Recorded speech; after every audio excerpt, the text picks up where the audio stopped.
Here we have a 50-gallon skid sprayer, all aluminum frame, Hypro D30 AR30 diaphragm pump.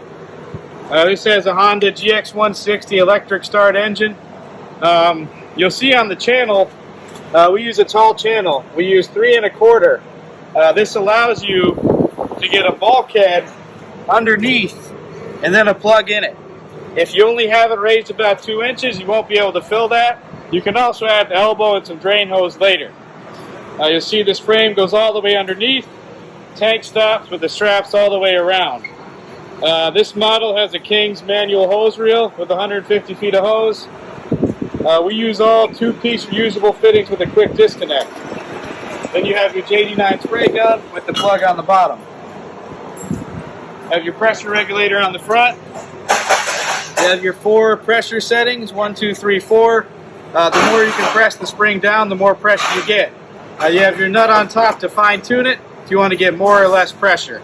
You have your bypass line right here, unobstructed going back to the top of the tank. You do have ball valves going to your reel, and another ball valve for agitation, but your bypass is never closed, so you have somewhere for that excess flow and pressure to go to. We can custom build whatever sprayer you need. This is a smaller 50-gallon tank with diaphragm pump.